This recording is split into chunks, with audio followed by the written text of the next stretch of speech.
विष्णु भगवान की जय, तुलसी माता की जय। प्रिय भक्तों, आज हम देव उठनी एकादशी के व्रत की कथा सुनेंगे।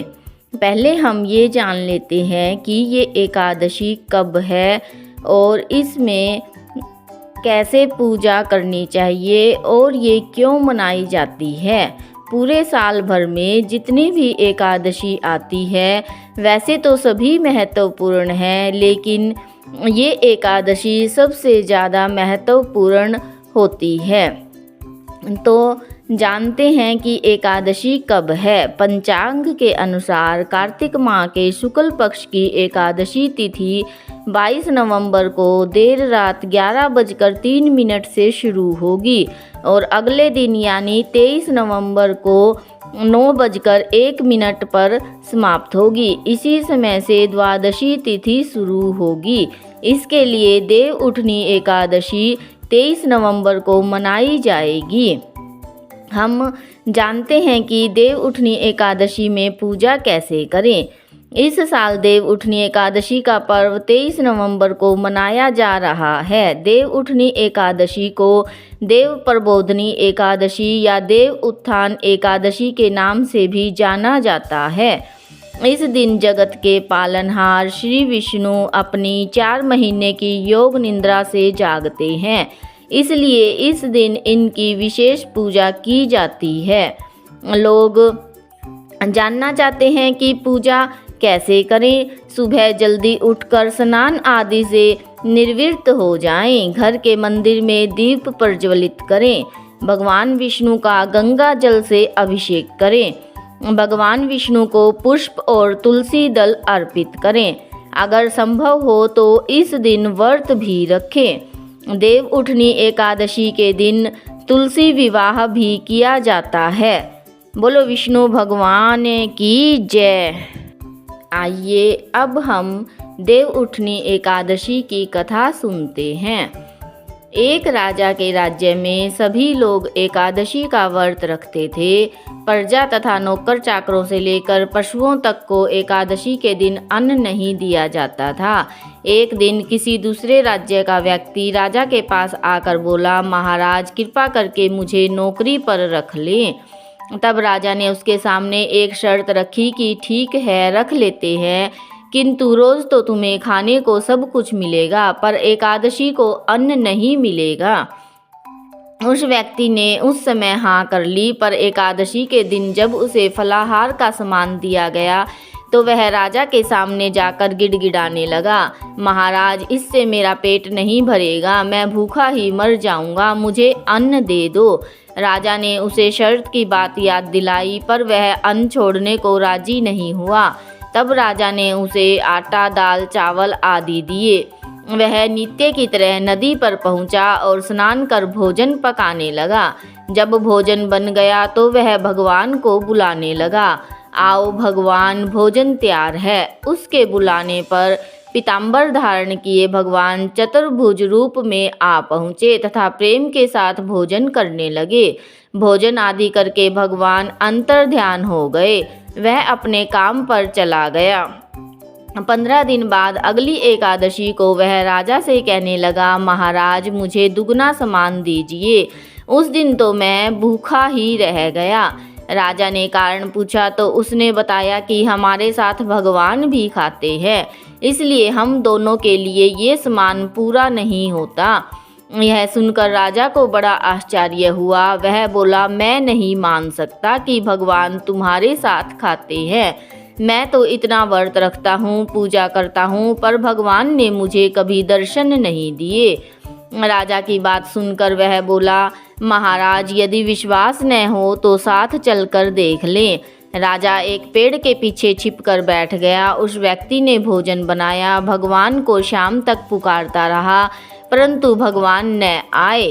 अंत में उसने कहा, हे भगवान यदि आप नहीं आए तो मैं नदी में कूदकर प्राण त्याग दूंगा। लेकिन भगवान नहीं आए। तब वह प्राण त्यागने के उद्देश्य से नदी की तरफ बढ़ा प्राण त्यागने का उसका दृढ़ इरादा शीघ्र ही भगवान ने प्रकट होकर उसे रोक लिया और साथ बैठकर भोजन करने लगे। खा पी कर वे उसे अपने विमान में बिठाकर अपने धाम में ले गए। यह देखकर राजा ने सोचा कि व्रत उपवास से तब तक कोई फायदा नहीं होता जब तक मन शुद्ध ना हो। इससे राजा को ज्ञान मिला और वह भी मन से व्रत उपवास करने लगा। अंत में स्वर्ग को प्राप्त हुआ। बोलो विष्णु भगवान की जय। अब हम देव उठनी एकादशी की दूसरी कथा सुनेंगे। एक राजा था, उसके राज्य में प्रजा सुखी थी। एकादशी को कोई भी अन्न नहीं बेचता था, सभी फलाहार करते थे। एक दिन भगवान ने राजा की परीक्षा लेनी चाहिए। भगवान ने एक सुंदरी का रूप धारण किया तथा सड़क पर बैठ गए। तभी राजा उधर से निकला और सुंदरी को देख चकित रह गया। उसने पूछा, हे सुंदरी, तुम कौन हो और इस तरह यहाँ क्यों बैठी हो? तब सुंदर स्त्री बने भगवान बोले, मैं निराश्रिता हूँ, नगर में कोई मेरा जाना पहचाना नहीं है, किस से सहायता मांगूं? राजा उसके रूप पर मोहित हो गया। वह बोला, तुम मेरे महल में चलकर रानी बनकर रहो। सुंदरी बोली, मैं तुम्हारी बात मानूंगी, पर तुम्हें राज्य का अधिकार मुझे सौंपना होगा। राज्य पर मेरा पूर्ण अधिकार होगा। मैं जो भी बनाऊंगी तुम्हें खाना होगा। राजा उसके रूप पर मोहित था, अतः उसने उसकी सभी शर्तें स्वीकार कर ली। अगले दिन एकादशी थी। रानी ने हुक्म दिया कि बाजारों में अन्य दिनों की तरह अन्न बेचा जाए। उसने घर में मांस मछली आदि पकवाए तथा परोसकर राजा से खाने के लिए कहा। यह देखकर राजा बोला, रानी, आज एकादशी है, मैं तो केवल फलाहार ही करूँगा।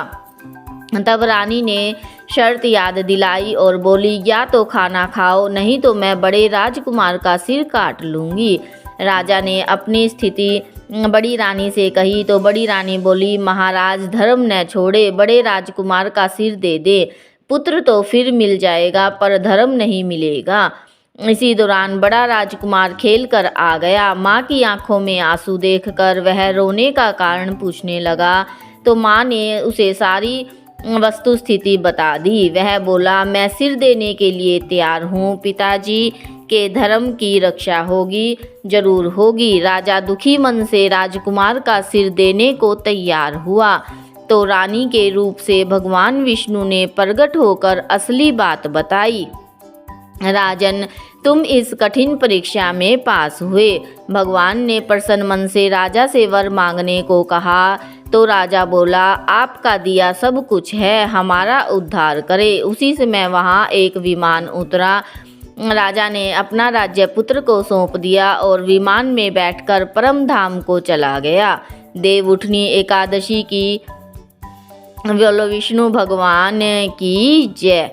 देव उठनी की एकादशी की हम एक और कथा सुनेंगे। शंखासुर, जो कि शंखासुर नामक राक्षस की है। शंखासुर ने तीनों लोकों में बहुत ही उत्पात मचाया हुआ था। तब सभी देवताओं के आग्रह करने पर भगवान विष्णु ने उस राक्षस से युद्ध किया और यह युद्ध कई वर्षों तक चला। युद्ध में वह असुर मारा गया और इसके बाद भगवान विष्णु विश्राम करने चले गए। कार्तिक शुक्ल एकादशी के दिन भगवान विष्णु की निद्रा टूटी थी और सभी देवताओं ने भगवान विष्णु की पूजा की थी। शिव महापुराण के अनुसार पौराणिक समय में दैत्यों का राजा दंभ हुआ करता था। वह बहुत बड़ा विष्णु भक्त था। कई साल तक उसके यहाँ संतान नहीं होने के कारण उसने शुक्राचार्य को अपना गुरु बनाकर उनसे श्री कृष्ण मंत्र प्राप्त किया। यह मंत्र प्राप्त करके उसने पुष्कर सरोवर में घोर तपस्या की। भगवान विष्णु उसकी तपस्या से प्रसन्न हुए और उसे संतान प्राप्ति का वर दे दिया। भगवान विष्णु के वरदान से राजा दंभ के यहाँ एक पुत्र ने जन्म लिया। इस पुत्र का नाम शंखचूड़ रखा गया। बड़ा होकर शंखचूड़ ने ब्रह्मा जी को प्रसन्न करने के लिए पुष्कर में घोर तपस्या की। उसकी तपस्या से प्रसन्न होकर ब्रह्मा जी ने उसे वरदान मांगने को कहा। तब शंखचूड़ ने वरदान मांगा, वह हमेशा अजर अमर रहे, वह कोई भी दानव देवता उसे नहीं मार पाए। ब्रह्मा जी ने उसे यह वरदान दे दिया और कहा कि यह बद्री वन जाकर धर्मध्वज की पुत्री तुलसी जो तपस्या कर रही है उससे विवाह कर ले। शंखचूड़ ने वैसा ही किया। तुलसी के साथ विवाह के बाद सुखपूर्वक रहने लगा। उसने अपने बल से देवताओं, असुरों, दानवों, राक्षसों, गंधर्वों, नागों, किन्नरों, मनुष्य तथा त्रिलोकी के सभी प्राणियों पर विजय प्राप्त कर ली। वह भगवान श्री कृष्ण का परम भक्त था। शंखचूड़ के अत्याचारों से सभी देवता परेशान होकर ब्रह्मा जी के पास गए। भगवान विष्णु से कहा कि शंखचूड़ की मृत्यु भगवान शिव के त्रिशूल से ही होगी, अतः आप उनके पास जाए। भगवान शिव ने चित्ररथ नामक गण को अपना दूत बनाकर शंखचूड़ के पास भेजा। चित्ररथ ने शंखचूड़ को समझाया कि वह देवताओं को उनका राज्य लौटा दे, परंतु शंखचूड़ ने मना कर दिया और कहा कि वह महेश्वर से युद्ध करना चाहता है। भगवान शिव को जब यह बात पता चली तो वे युद्ध के लिए अपनी सेना लेकर निकल पड़े। इस तरह देवता और दानवों में घमासान युद्ध हुआ, परंतु ब्रह्मा जी के वरदान के कारण शंखचूड़ को देवता नहीं हरा पाए। भगवान शिव ने शंखचूड़ का वध करने के लिए जैसे ही अपना त्रिशूल उठाया, तभी आकाशवाणी हुई, जब शंखचूड़ के हाथ में श्री हरि का कवच है और इसकी पत्नी का सतीत्व अखंडित है, तब तक इसका वध करना असंभव है। बोलो विष्णु भगवान की जय। आकाशवाणी सुनकर भगवान विष्णु युद्ध ब्राह्मण का रूप धारण कर शंखचूड़ के पास गए। उसने श्री हरि कवच दान में मांग लिया। शंखचूड़ ने वह कवच बिना किसी संकोच के दान कर दिया। इसके बाद भगवान विष्णु शंखचूड़ का रूप बनाकर तुलसी के पास गए। शंखचूड़ रूपी भगवान विष्णु ने तुलसी के महल के द्वार पर जाकर अपनी विजयी होने की सूचना दी। यह सुनकर तुलसी बहुत प्रसन्न हुई और पति रूप में आए भगवान का पूजन किया व रमण किया। ऐसा करते ही तुलसी का सतीत्व खंडित हो गया और भगवान शिव ने युद्ध में अपने त्रिशूल से शंखचूड़ का वध कर दिया। जब तुलसी को पता चला कि उसके पति नहीं हैं बल्कि वे तो भगवान विष्णु हैं, क्रोध में आकर तुलसी ने कहा कि आपने छल पूर्वक मेरा धर्म भ्रष्ट किया है और मेरे पति को मार डाला, अतः मैं आपको श्राप देती हूँ, आप पाषाण होकर धरती पर रहें। तब भगवान विष्णु ने कहा, देवी तुम मेरे लिए भारतवर्ष में रहकर बहुत दिनों तक तपस्या कर चुकी हो। तुम्हारा यह शरीर नदी के रूप में बदलकर गंडकी नामक नदी के रूप में प्रसिद्ध होगा। तुम पुष्पों में श्रेष्ठ तुलसी का वृक्ष बन जाओगी और सदा मेरे साथ रहोगी। तुम्हारे श्राप को सत्य करने के लिए मैं पाषाण अर्थात शालिग्राम बनकर रहूँगा। गंडकी नदी के तट पर मेरा वास होगा। देव प्रबोधनी एकादशी के दिन भगवान शालिग्राम व तुलसी का विवाह संपन्न कर मांगलिक कार्यों का प्रारंभ किया जाता है। हिंदू धर्म में मान्यता के अनुसार इस दिन तुलसी शालिग्राम विवाह करने से अपार पुण्य प्राप्त होता है। बोलो विष्णु भगवान की जय।